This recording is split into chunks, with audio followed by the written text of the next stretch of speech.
मैं भैया आपका। मैं राजेश शुक्ला। इस वक्त कहाँ पे हैं आप? मेरा अपना एक स्वयं का व्यापार है फार्मा का, जिसमें मैं स्टेट गवर्नमेंट सेंट्रल गवर्नमेंट में बिडिंग के थ्रू बिड डालता हूं, जिसके सापेक्ष मुझे टेंडर में आर्डर मिल जाता है, उसके सापेक्ष सामान की आपूर्ति वगैरह का।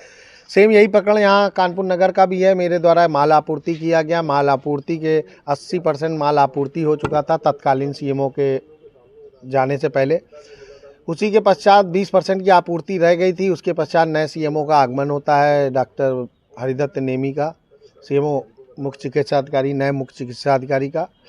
उनके आते ही प्रथम दिन से ही अजीब टाइप का व्यवहार फर्म के साथ किया जा रहा है, जो प्रतिदिन ऐसा स्वतः आभास कराता है कि वो बहुत ही एक सेट माइंडेड तरीके से दूषित दिमाग के साथ मेरे साथ कार्य कर रहे हैं।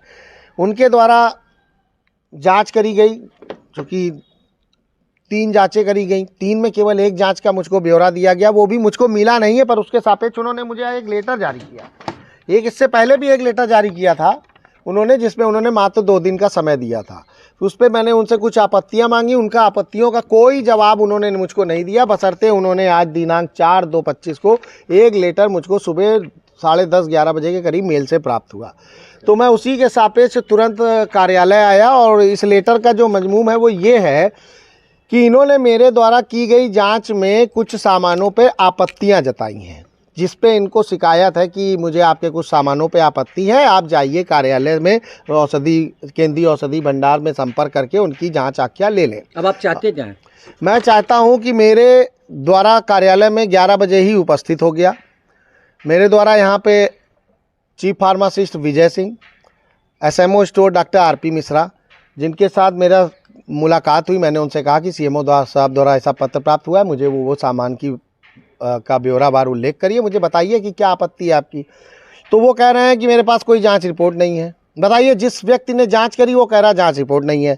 चीफ फार्मासिस्ट कह रहे हैं मुझे कुछ पता नहीं है। सीएमओ को फ़ोन करो तो वो कह रहे हैं मैं कोर्ट में हूँ। तो आपका ये 3 दिन का समय देना एक तरीके की योजनाबद्ध साजिश की तरह लगता है कि कैसे 3 दिन बीत जाए, उसके बाद आप मेरे ऊपर कार्रवाई कर दो, क्योंकि आप सहयोग कर नहीं रहे। जब मैंने एसएमओ से बात करी तो एसएमओ मुझको धमकी दे रहा है कि आप मुझसे मत कहिए, वरना नहीं मैं आत्महत्या कर लूँगा। ये देखिए वीडियो प्रमाण पे मैंने इनसे कहा कि आप ये देखिए, सुनिए। मैं आपसे कह रहा हूँ, मैं 2-2.5 घंटे से परेशान हूँ। आपके द्वारा मुझे माल दिखाया नहीं जा रहा है। आप बार बार किससे बात कर रहे हैं? सर, सीएमओ का लेटर मैंने आपको दे दिया। जांच आख्या आप क्यों नहीं मेरा माल क्यों नहीं मिलवा रहे हैं? जांच आख्या सर आपको सीएमओ ने दी नहीं, इतना बड़ा लेटर मुझे जारी कर दिया, आपको जांच आख्या नहीं दी। जांच कमेटी में आप थे। अब इस वीडियो से साबित होता है कि देखिए मैंने एसएमओ साहब से कितना रिक्वेस्ट किया। आपने मेरे खिलाफ वो सत्यता ये है कि ये एसएमओ साहब और चीफ फार्मासिस्ट भी जांच कमेटी में सदस्य थे। जब इन्होंने जांच करी तो क्या इनको ये नहीं पता है कि क्या सामान गलत है? ये क्यों नहीं बता रहे मुझे? अब आगे आप अब जब मैंने कार्रवाई ये करना चाहता हूं कि ये जो साजिश चल रही है, इस साजिश की जांच आदरणीय महोदय डीएम साहब के साथ कर ली जाए। मैं चाहता हूं दूध का दूध, पानी का पानी हो जाए। सीएमओ द्वारा कोई इसकी मानसिकता मुझे पूर्णतः स्वतः बिल्कुल मैं विश्वास से कह सकता हूं, इसका मनोदशा कहीं से भी अच्छी नहीं है। ये या तो मेरे ऊपर अनुचित दबाव बना रहे हैं किसी लाभ हेतु, कि मेरे द्वारा थक हार कर बहुत मुझे परेशान करके मुझको कुछ प्रताड़ित करके शायद उनका कोई भला निकले, लेकिन मैं इस तरीके का कृत्य नहीं करूंगा। मैं माननीय मुख्यमंत्री श्री योगी आदित्यनाथ जी के निर्देशों पे चलने वाला एक समाज का अच्छा व्यापारी हूं। मैं भ्रष्टाचारियों का कतई समर्थन नहीं कर सकता। मैं उनकी भ्रष्टाचार के खिलाफ जीरो टॉलरेंस नीति का समर्थक हूँ, और मैं मेरे आदर्श के रूप में माननीय योगी आदित्यनाथ जी हैं। मैं इस तरीके से मेरा निवेदन उनसे भी है कि इस तरीके के भ्रष्टाचार कार्यालय में फैले हुए भ्रष्टाचार की समुचित जांच कराएं।